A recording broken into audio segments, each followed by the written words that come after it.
테러는 본래 공포, 무서운 일, 두려운 일이라는 뜻으로 쓰이는 말이지만 오늘날에는 사회 정치적 이유로 폭력을 가해 사회의 대규모의 관심을 불러일으키기 위한 파괴 행위라는 의미로 쓰입니다. 요즘에는 시대가 급변하고 디지털화가 급격히 이루어지면서 눈에 보이는 테러가 아닌 사이버 테러도 유행을 하고 있습니다. 여러 가지 테러가 사실 많이 있지만 저는 이 시간에 생화학 테러에 대해서 얘기해 보려고 합니다. 생화학 테러란 세균, 바이러스, 독 등 생물학적 작용제를 고의적으로 살포하거나 보급해서 일으키는 테러를 말을 합니다. 얘기를 하기에 앞서서 제 소개와 왜 이런 주제를 택했는지 말씀드리려고 하는데요. 저는 2차 종합병원에서 2년 6개월 동안 수술실 간호사로 근무하였습니다. 간호사였어? 네. 그래서 수술실에서 누가 찍어줘서 한 장이 있습니다. 그래서 간호사 공부를 하고 수술 공부를 하면서 저도 모든 것을 다 아는 것은 아니지만 생물학에 대해서 그리고 의학적 원리에 대해서 수술에 대해서 많이 공부를 할 수 있게 되었는데 그런 와중에 많은 것을 또 배웠어요. 그래서 지금 또 한풀 꺾였지만 대한민국에 그리고 전 세계 코로나가 많이 이슈잖아요. 코로나는 2020년 2월경에 대한민국을 강타했고 그 1년 뒤인 2021년 2월경부터 백신 접종이 시작되었습니다. 제가 일하는 병원은 대학병원보다는 좀 작은 2차 종합병원으로 거의 국내 최초로 백신을 맞게 된 병원이었습니다. 저는 뭐 원하든 원하지 않든 국내에서 첫 번째로 맞을 수 있는 기회를 갖게 된 것이에요. 그래서 제가 일하는 수술실에는 네이버 밴드 게시판이 있었는데 그 게시판에 이제 공지사항이 올라와요. 그래서 어느 날 수간호사 선생님이 누구냐면 뭐 교수님이라든가 어디 팀장, 간호사 팀장님을 말을 해요. 그래서 수간호사 선생님으로부터 코로나 백신 접종이 시작되니까 안 맞을 사람은 댓글을 달라고 공지가 내려왔어요. 그래서 사실 저는 여러 사람들이 안 맞겠다고 할 줄 알았는데 하지만 마지막 기한일까지 아무도 댓글을 달지 않았고 마지막 즈음에 저는 혼자서 백신을 맞지 않겠다 하고 댓글을 달았습니다. 그러자 댓글로 이제 대댓글이라고 하죠. 그 답장이 왔는데 백신은 선택이 아니라 필수라고 댓글을 달아주셨습니다.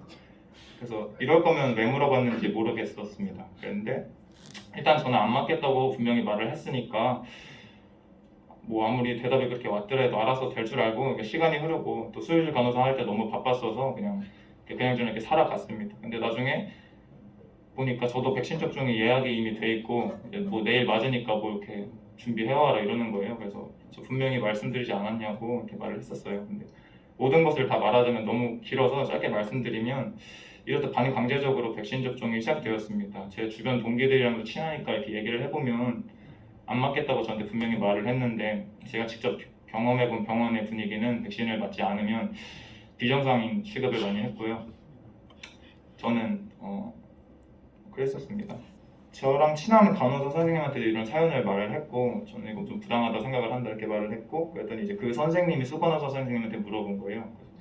제 옆에 재혁이잖아요. 그래서 재혁이가 백신 안 맞겠다는데 우리랑 같이 일을 뭐 어떻게 되는 거냐 이렇게 말했더니 선생님이 재혁이랑 이제 같이 일을 못한다 이렇게 말을 했다고 전해드렸어요. 전 직접 듣지 못했었는데 그래서 저도 그때 화가 나서 선생님이 오늘 보는 게 마지막이겠네요 이라고 아버지한테도 연락하고 그랬었는데 그러니까 저는 해고당하기로 예정이 돼 있었어요. 그랬는데 간호사 인력이 부족해서인지 다행히 바로 잘리지 않고 그때가 제가 어느 정도 훈련이 돼 있던 상태여서 제가 잘리기에는 좀 병원에서 좀 힘든 부분도 있고 그래서 잘리지 않고 직장생활 잘 할 수 있었어요. 근데 계속 핍박은 있었죠. 왜 안 맞냐, 뭐 맞아야 되지 않냐. 근데 주변 중간 사람들은 다 이해해 주시는데 리더십들 있잖아요. 수 선생님, 뭐 감염 부장님 이런 분들은 병원 차원에서 맞춰야 되는데 얘가 눈에 튄 거예요. 저만 안 맞으면 얘만 맞으면 100%인데. 그래서 계속 혼나면서 다녔어요. 근데 뭐 이제 돌아와서 해가지고. 제가 병원에서 본 거는 이랬었습니다. 코로나가 시작되고 1년이 흘러고 백신 접종이 시작됐는데 코로나가 시작되고 1년 동안은 수술실 간호사 한정해서 코로나로 아팠던 사람을 한 명도 볼 수 없었습니다. 근데 이런 식으로 백신 접종이 시작되고 수많은 제 주변의 간호사 선생님들 저 빼곤 다 맞았는데 직장에서 토하고 휴가도 이루어지지 않고 직장에서 토하고 수술하다가 눈물 흘리면서 토하고 그리고 집에서 휴가하다가 이제 너무 아파서 전례 없이 아파서 기어다녔던 친구도 제 동갑인 친구도 그랬고 그리고 심지어는 제 아래층에서 일하는 직원은 사지 마비가 순간적으로 와서 큰일 날 뻔했다가 제가 직장 그만두기 전에는 나은 걸로 알고 있습니다. 그러니까 저는 1년 동안 코로나로 이렇게 심각한 사태를 본 적이 없는데 백신 접종은 1년도 아니고 몇 달 안에 이렇게 심각한 상황을 제가 많이 봤어요. 이렇듯이 제가 눈으로 직접 본 백신은 코로나보다 압도적으로 위험했습니다. 이런 이유 때문에 제가 이런 발표를 하게 되었습니다. 사망자가 60만 명 미국에서 나왔다고 이런 얘기도 나오고 기사도 많이 나왔었는데 이 얘기를 들으면 엄청난 질병이 닥치는 것 같았었습니다. 근데 미국의 CDC라고 우리 뭐 질병 중앙센터인가 그런 센터가 있어요. 주요 질병 관리 센터가 있는데 그때 통계를 보니까 60만 명이 죽었다고 한 그 2020년에 사망자 수 증가를 보니까 전년도에 비해서 6만 명 정도 증가한 모습을 볼 수 있습니다. 예를 들어 60만 명까지는 아니더라도 새로운 질병으로 60만 명, 뭐 한 50만 명 죽었다고 하면 사망자 수가 10에서 20만 명, 30만 명은 늘어나야 됩니다. 새로운 질병 때문에 몇십만 명이 늘어났다면. 근데 사망자 수가 전년도 비해서 6만 명이 증가했다는 것은 뭔가 잘못됐다는 것이고 사실은 전체 인구가 계속 늘어나는 입장이었기 때문에 항상 2010년부터 사망자 수는 뭐 6만 명이 증가하기도 하고 3만 명이 증가하기도 하고 원래 증가하던 추세였습니다. 그러니까 지금 얘기하고자 하는 게 코로나로 많이 죽었다고 하지만 통계를 보니까 네. 그 어떤 특별히 증가가 많아지지 않았다는 거지. 맨 오른쪽 사망률 증가 보면 전부 0.8%대잖아. 그러니까 특별히 코로나 때문에 많이 죽지는 않았다는 것을 보여주는 건데. 말씀해 주신 것처럼 결국 뉴스와는 다르게 사망자가 늘어나지 않는 모습을 보였던 게 현실이었습니다. 근데 제가 이런 거에 대해서 많이 알아본 결과로는 이렇게 된 이유는 이것입니다.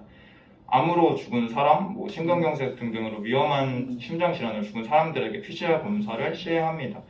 PCR에서 양성이 뜨면 심근경색 사망자가 그리고 뇌경색 사망자가 코로나 사망자로 둔갑하는 전약이었던 것입니다. 이 사진을 보면 중앙방역대책본부에서 21년 12월 23일 발표한 자료입니다. 그 당시에 뭐 지금의 자료는 아니지만 그 당시에 코로나 사망자로 집계된 5,015명 중에서 순수하게 코로나로만 사망한 사람은 169명이었습니다. 그 중에 3,463명이나 되는 사람은 심근경색, 뇌졸중 등 위험한 질환을 가지고 있던 분이고 무려 585명은 폐암, 간암, 위암 등 암에 걸린 환자였습니다. 이걸로만 봐도 말기암으로 죽어도 코로나 검사에서 양성이 뜨면 코로나 사망자로 떠버리고 마는 게 현실이었던 것입니다. 건강한 사람이 코로나에 걸려서 죽으면 굳이 밝히지 않더라도 코로나로 죽었다고 말할 수 있는 것은 부정할 수 없지만 말기 암 환자나 심근경색이나 뇌졸중 이런 환자가 코로나 양성이 떴다는 이유로 코로나 사망자에 이렇게 많은 수가 껴있다는 것은 저는 의사들이 정말 의학적이지 않게 진행했다고밖에 판단할 수가 없습니다. 코로나는 이렇듯이 전 세계적으로 전례 없이 PCR 검사로 검사를 하고 있습니다. PCR 검사는 혈액을 검사하는 게 아니라 코 속을 이 물리적인 면봉으로 검사하는 허술한 검사이기 때문에 이런 좀 어이없는 통계가 가능했던 것입니다. 이 기사를 보면 93%의 PCR 테스트기가 기준에 미달된다고 나옵니다. PCR 테스트기에도 기준이 있어요. 뭐 우리가 운전을 하다가 술 먹고 운전하다 걸리면 알코올 농도가 어느 정도 넘어가면 불법이잖아요. 그렇듯이 PCR 검사도 CT 값이라고 증폭 그 값이 있는데 그 값이 너무 늘어나 버리면은 불법이에요. 근데 93%가 이 기준을 어기고 있고 말이 안 되는 일이 벌어지고 있는 게 현실입니다. 그리고 예를 들어 애플을 만든 스티븐 잡스가 애플폰을 잘 알고 스티브 잡스요? 그리고 이건희 회장님이 뭐 삼성을 잘 알듯이 PCR 검사도 당연히 PCR 검사를 발명한 사람이 더 잘할 것이라고 저는 생각을 합니다.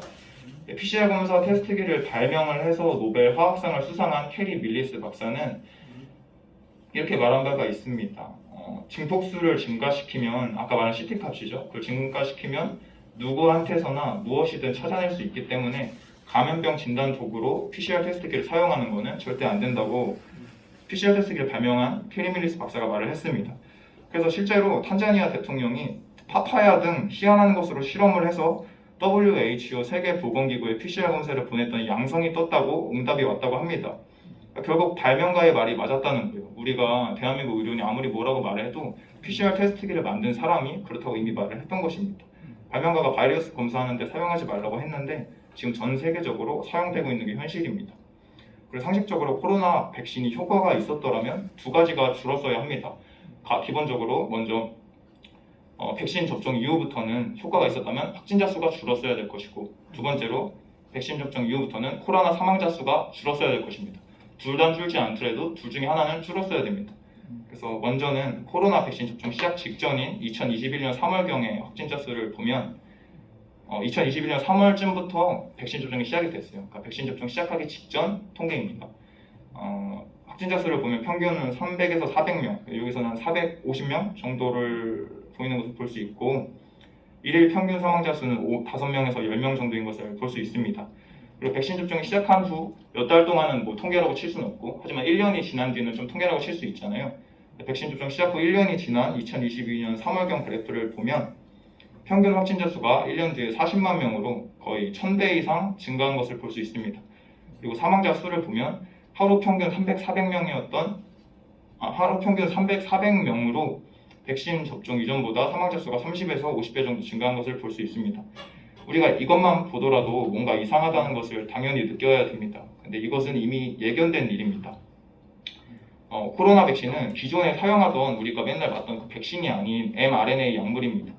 기존의 백신이라 함은 바이러스를 약화시켜서 아니면 죽이거나 약화시켜서 그 바이러스를 놓는 방식을 택했습니다.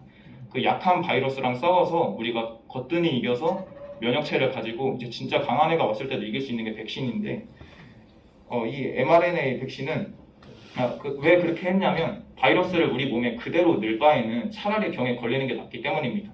우리가 병에 걸리게 되면 몸에 있는 성벽과 같이 코와 이 피부와 점막 등등의 1차 면역을 하고 싸우고 난 다음에 흐물흐물한 바이러스가 우리 피부, 몸 깊숙한 곳에 들어오기 때문에 1차 면역을 하고 나서 약한 바이러스랑 싸우게끔 됩니다. 근데 만약에 주사로 우리 몸에 바이러스를 그대로 넣는다면 오히려 강력한 바이러스와 싸우게 되는 꼴이 되기 때문에 바이러스 자체를 넣지 않습니다. 근데 이번 코로나 백신은 그런 약화된 바이러스 백신이 아니라 mRNA 백신입니다. mRNA라는 것은 유전자 요법을 택했다는 것인데, 이 mRNA가 우리 몸속에 들어가서 코로나 바이러스에 보면 표면에 스파이크 단백질이라는 게 있어요. 이게 코로나랑 같은 작용을 하는 것인데, 이 mRNA가 우리 몸의 세포에 들어가서 이 스파이크 단백질을 만들어냅니다. 근데 이 스파이크 단백질이 얼마나 만들어질지를 모르는 게 현실인 거예요. 사람마다 다르고 안 만들어낼 수도 있어요. 하지만 만들어냈을 때 너무 많이 만들어낼 수가 있고, 의학적으로도 우리의 신체 일부에 그 많은 스파이크 단백질이 백신 맞은 사람이 추적되어 있는 것을 많이 발견된 모습이 있습니다. 미국 버지니아 의대 및 경영대 윤리학 교수인 데이비드 마틴 박사는 mRNA 주입 방식은 암 치료를 위해 개발된 유전자 요법이지 통상적으로 말하는 백신이 아니다라고 이 부분을 많이 꼬집었던 분이에요. 이것은 감염을 막아주지 못할 뿐더러 오히려 몸을 아프게 한다고 이 교수님은 설명을 했었습니다. 이뿐만이 아니라 아까도 PCR 테스트 발명가를 봤었잖아요. 근데 이제 mRNA 백신 기술을 최초로 발견해낸 로버트 말론 박사님이 계신데, 이분도 미리 이 방식의 백신의 위험성을 미리 알고 백신 의무 접종을 적극 반대하였습니다. 근데 이 박사님만 하면 좀 이상해 보일 수 있는데, 미국에서는 같은 팀으로 17,000명의 미국의 의사들이 한 목소리로 백신 의무 접종을 반대하였다고 합니다. 이런 여러 의사들의 반대와 수많은 사망자들에도 불구하고 주변 사람을 위해서 이렇게 아무리 말해도 그래도 뭐 나는 그렇다 쳐도 주변 사람을 위해서 백신을 접종해야 된다고 하시는 분들이 많이 있었습니다. 특히 저는 병원에서 근무할 때 많이 있었어요.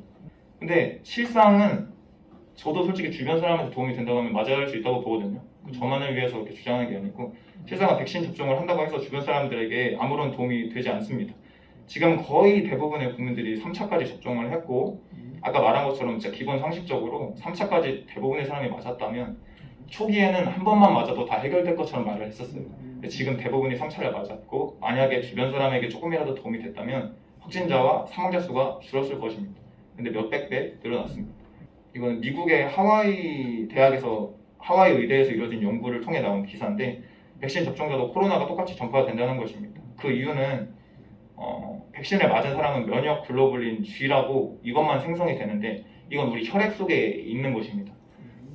근데 우리의 코로나는 우리의 피와 피가 섞여서 전파되는 게 아니라 사람이 피와 피가 접촉할 일이 별로 없잖아요. 에이즈랑 비슷하게. 이렇게 전파되는 게 아니라 우리 상기도에 있던 바이러스가 공기를 타고 전파되는 것이기 때문에 효과가 없는 거예요. 이 상기도에 있는 면역체는 아까 말한 면역 글로불린 G가 아니라 면역 글로불린 A입니다. 여기에서 효과가 있는 건 면역 글로불린 A밖에 없어요. 하와이대 연구 결과에 따르면 면역 글로불린 A는 백신을 맞아도 생성이 되지 않습니다. 백신을 맞아도 생성되는 게 아니라 자연 면역을 거친 회복자가 면역 글로불린 G, A 모두가 생성된다고 합니다. 그러니까 이것만 봐도 우리는 백신을 맞을 게 아니라 면역력을 증가시켜서 코로나에 걸려도 이길 수 있게끔, 그래서 이 두 가지 면역체가 생성될 수 있게끔 그런 전략으로 해야 되는 것입니다. 결론적으로 우리 코에 백신을 맞는다고 해서 코에 있는 항체가 생성이 안 되기 때문에 주변 사람들한테 도움이 될 수가 없어요, 의학적으로. 그러니까 이것도 일단 틀린 말인 것입니다. 그리고 반대로 안 맞았다고 해서 주변 사람에게 피해주는 것도 전혀 없는 것입니다. 조두영 영남대 의대 교수님은 PCR 검사 양성률 상승을 근거로 백신에 효과가 없다고 주장을 했습니다.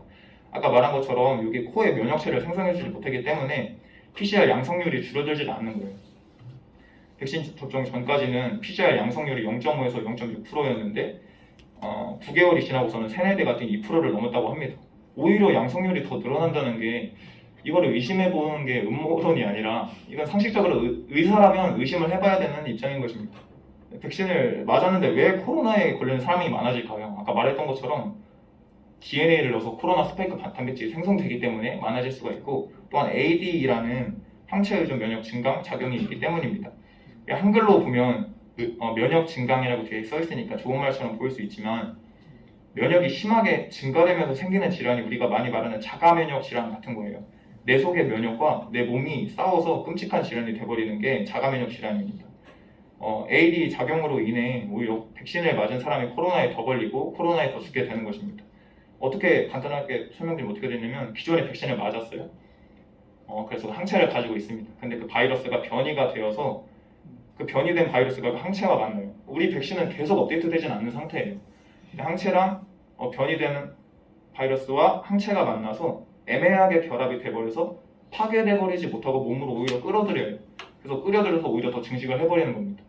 이게 간단하게 말하는 항체 의존 면역 증강인데, 이게 잘 일어나는 경우가 그 바이러스가 변이를 잘 일으킬 때 발생하고, 변이가 잘 일어나는 질환은 그 질환이 인수 공통 감염일 때, 그리고 호흡기 질환일 때 변이가 증가합니다. 코로나는 박쥐랑 마찬가지로 인수 공통 감염 질환이고 호흡기 전파 질환이니까 둘 다 해당이 되고, 우리가 잘 알다시피 끊임없이 변이를 지금도 진행하고 있습니다. 그리고 다음으로 1분짜리 영상 하나를 모든 백신은 그 부작용이 일부 있습니다. 아주 가벼운 통증으로 그치는 경우부터 시작해서 보다 심각한 부작용이 있을 수 있습니다. 그런 경우에 우리 그 한국 그 정부가 전적으로 부작용에 대해서 책임을 지게 됩니다.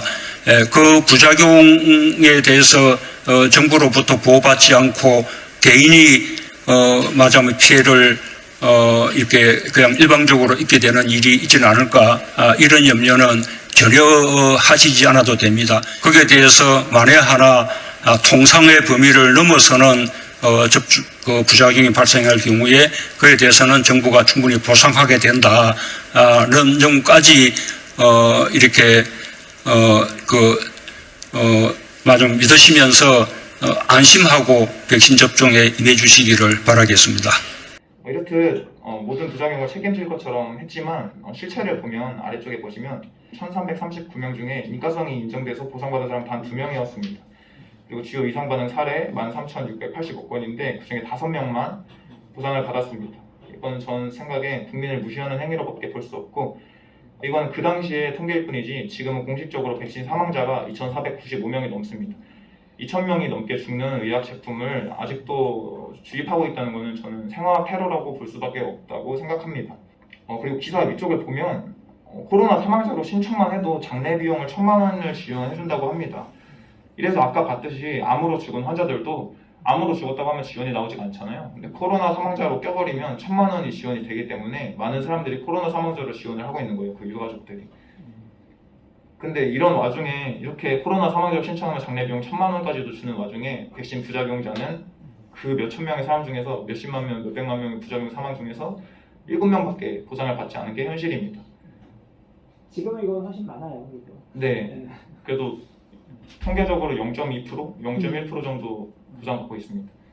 그래서 사람들이 보상을 못 받으니까 대한민국 그 청와대 청원에 이런 식으로 청원을 올리고 있는 거예요. 이것도 아무 소용없어요, 사실은. 보상도 없고. 서소연할 데 없으니까 이렇게 소연하고 있는 것입니다. 그리고 또 이상한 것이 한두 개가 아닌 게 코로나 초기 1년 동안에는 이 통계를 보면 19세 미만 아이들은 코로나로 단 한 명도 죽지 않았습니다. 10,000명이 넘는 19살 미만의 아이들은 코로나로 1년 동안 단 한 명도 죽지 않았어요. 그러니까 뭐냐면 코로나가 그 자체로 사람을 죽일 수 있는 병이 아니라는 걸 입증해요. 19살 미만 아이들은 질환이 없잖아요. 선천성 질환 빼고는. 근데 한 명도 죽지 않았는데 그 다음에 보면 백신 접종 후 1년 정도도 안 돼서 7명의 10대 애들이 죽었습니다. 그러니까 백신 접종하고 1년 동안은 백신으로 인해 7명이 죽었고 코로나 초기 1년 동안은 아무도 죽지 않은 게 현실입니다. 어른들의 무지함 때문에 그리고 제가 알기로 의료인들의 입다툼 때문에 아무것도 모르는 10대들이 죽어나가고 있는 거예요. 저도 개인적으로 처음에 백신을 맞으려 했던 사람입니다. 백신을 맞으면 저는 교회를 다니기 때문에 예배를 편하게 드릴 수 있을 것 같다고 그래서 맞으려고 했는데 저는 개인적으로 예수님을 믿기 때문에 예수님한테 기도를 할 수밖에 없었습니다. 그리고 저는 예수님이 지혜이고 구원자라고 믿기 때문에 기도를 했는데 그러면서 생각이 많이 바뀌었었어요. 이런 실체들도 많이 알게 해주시고 저는 은혜를 베풀어 주셨다고 믿습니다. 성경에 이런 말이 있습니다. 숨은 것이 장차 드러나지 아니할 것이 없고 감추인 것이 장차 알려지고 나타나지 않을 것이 없느니라 라는 말씀이 있는데 이미 이런 거짓된 것들이 드러나기 시작했습니다. 관심만 있다면 조금만 찾아보다 알 수 있는 자료들이고 이제는 예전과 다르게 수많은 의사분들이 외쳐주기 시작했습니다. 들을 게 있는 사람들은 듣고 깨어나야 될 줄로 믿습니다. 저는 솔직히 속상한 이유가 병원에서도 마찬가지고 특별히 수많은 교회에서 백신을 맞지 않으면 본당에서 예배 못 드리게 하는 등 많은 교회에서 백신 미접종자를 핍박하기도 하였습니다. 하나님께서는 성경에서 교회가 백신 접종자가 기도하는 집이라고 하지 않고 만민이 기도하는 집이라고 했는데 안타깝게도 교회에서부터 먼저 그런 차별과 핍박을 주고 있는 게 너무 안타까운 현실입니다. 그래서 이렇게 외치게 되었습니다. 네, 여기까지 이렇게 마치도록 하겠습니다. 예, 수고했습니다.